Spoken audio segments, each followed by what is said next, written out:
হোলির দিন এই যে বেলুনগুলো সুন্দর করে ফাটিয়ে দিলাম। হ্যাপি হোলি, হোলি খেলবো এখন, বেলুনগুলো ফোটাই। কি রঙ রে? এই যে রং বালতির মধ্যে অল্প জল নিয়ে রংটা দিতে থাকলাম। কালারটা লাল হলেও ভালো লাগতো, কিন্তু ব্লুটাও বেশ ভালো লাগছে, বেশ নীল নীল কালার। এরকম আমাদের ওইখানে জানো তো, সে পুরো বেবিদেরকে মানে বাচ্চাদেরকে পুরো প্রসেশনের মতো করে বেরোনো হতো ক্লাব থেকে। সব ছোট বাচ্চাদেরকে পুরো গোল্ডেন কালার, পুরো রূপালি কালার করে রাস্তা দিয়ে বাজনা বাজিয়ে বাজাতো। কিন্তু এখানে তো আর ক্লাব থেকে এরকম কিছু হয় না দেখছি, যে যাদের বাড়ির কাছাকাছি এরকম রং নিয়ে খেলাধুলা করে। আর আমি বেলুনগুলোকে পিচকারির মধ্যে ঢুকাচ্ছি ঠিকই, কিন্তু ছোটো পিচকারিতে মোটেই হচ্ছে না, তাই বড় পিচকারির মধ্যে।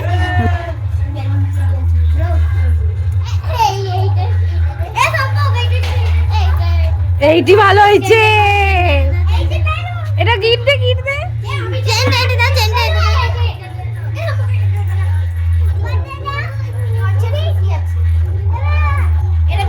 সবাই মিলে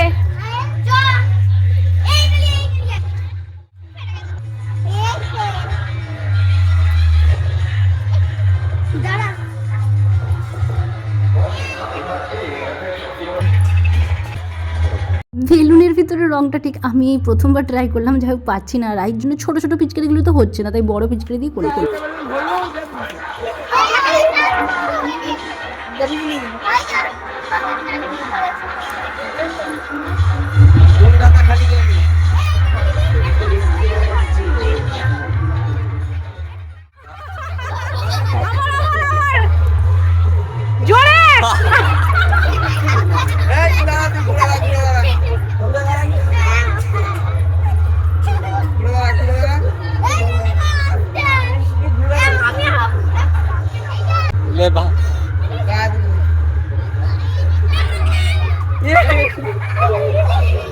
মাথায় হয় না, মাথায়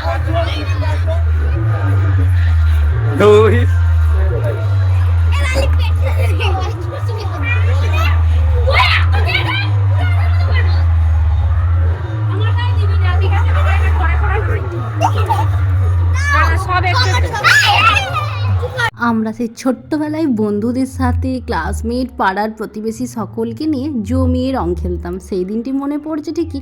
আজ এবছর আমারও একটু মনটা ভালো না, কারণ এই কারণে যেতে পারলাম না বসন্ত উৎসবে। আর এইখানে যে হচ্ছে মানে আমার সঙ্গে কেউ নেই, বোন নেই, ননদ নেই, কেউ আসে না, যার ফলে খুদেদেরকে নিয়ে ওদের সাথে একটু আনন্দ উপলক্ষে আমি একটু পাশে আছি।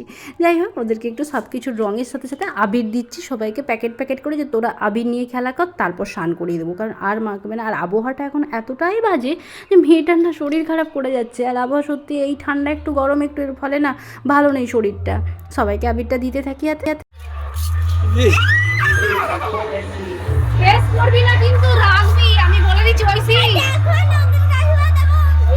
রাহির মাথায় রাহি, তুই সুন্দর গালে দে। রাহি রাহি দিচ্ছিস কেন মাথায় দিস নি?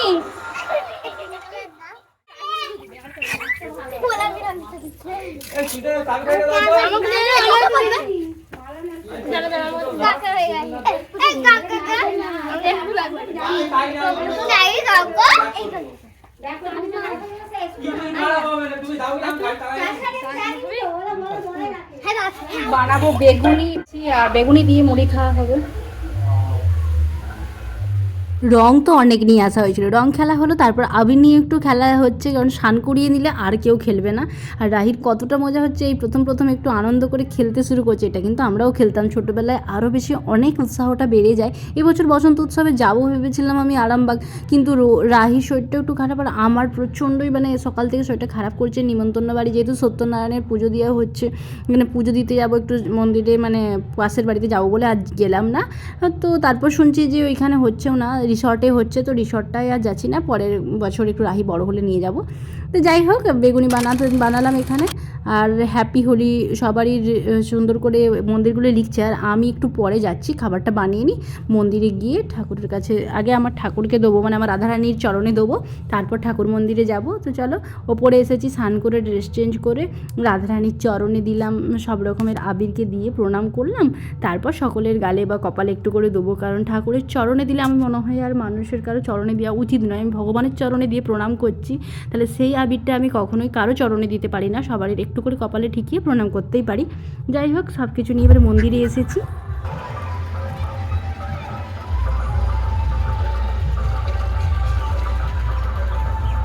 আমরা তো সব বাচ্চাগুলোকে নিয়ে বাড়ির মধ্যে খেলাধুলা করছিলাম যে সবাই নিজেদের মতো করে করবে। এরা দেখছি বড় বড় যে ছেলেরা, সবাই ছেলেরা মেয়েরা সবাই মিলে চলে এসেছে এই যে ফাঁকে, সবাই মিলে রাস্তা দিয়ে যে কজন যাচ্ছে সবাইকে ভূত করে দিচ্ছে। আমরাও যখন ছোট ছিলাম এইরকম করেই কিন্তু সকলকে ভূতই করতাম, মানে রাস্তা দিয়ে কেউ যাবার অপেক্ষা, তাকে পিচকিরি নিয়ে পিঠ ভর্তি রং দেবো, এটাই তো মজা। সেই সময়টা অনেকটা আগের থেকে কমে গেলেও এখনও কিন্তু গ্রামের মধ্যে এতটা রেয়াজ আছে, কিন্তু শহরের দিকগুলি তাও কমে গেছে। বসন্ত উৎসব হয় সেখানে সবাইকে যায় আর একটু আবির মাখামাখি হয়, এটাই তো খেলাধুলা। এখন আস্তে আস্তে রেয়াজ কমেই গেছে। এই করোনা মানুষকে অনেক আনন্দের জীবনযাত্রাগুলো যেন কমিয়ে দিয়ে গিয়েছে, তাই সেটা সেই দুঃখ বা সেই যে রিয়েলাইজ করা ঘরে একাকিত্ব কারোর সাথে না মেশা, সেটা থেকে অনেকটা দিন পর যেন এরকম উৎফুল্লতার সাথে আস্তে আস্তে মিলছে সবাই, এরকম আনন্দ লাগছে। হোলি খেলছে, হোলি হচ্ছে, আর আমি এখানে আবির নিয়ে বেরিয়েছি আবির খেলবো বলে। তো এই হচ্ছে সবাই মজা করছে, যেটা হয় সবারই তো এই বয়সে হোলি খেলার একটা ব্যাপার থাকে। আমার আর খেলার ইচ্ছা নেই, আমি ঠাকুর কাঁঠাল গাছটাই শুধু দেখার মতো। কাঁঠাল প্রতি বছরই তোমাদের সাথে শেয়ার করি, আর প্রতি বছর ঝাঁকাই ঝাঁকাই গাছ ভর্তি নিচ থেকে উপর পর্যন্ত ভর্তি হয়ে কাঁঠাল ধরেছে।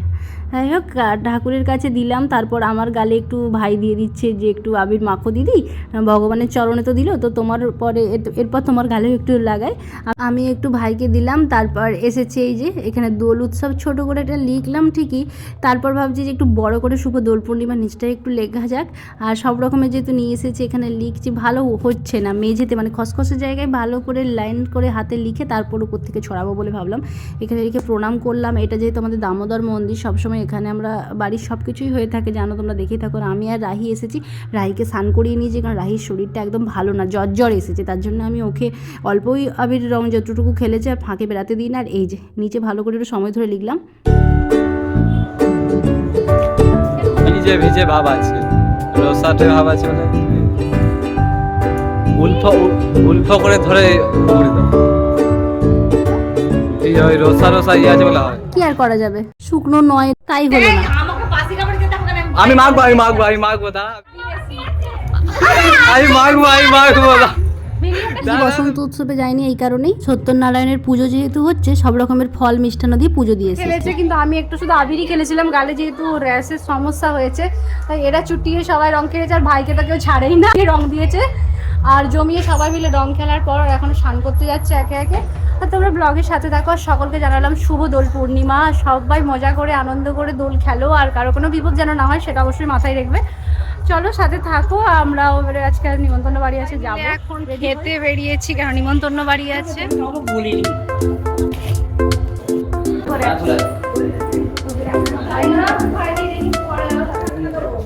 চলো প্রণাম করে বাড়ি বলতে ওখানে ওদের দোল পূর্ণিমা উপলক্ষে একটা সত্যনারায়ণের কথা শোনানো হচ্ছে, সেখানে নিমন্ত্রণ ছিল। ব্লগটা আর বড় করছি না, এখানেই শেষ করছি। তোমরা ভালো থেকো, সুস্থ থেকো, সাবধানে।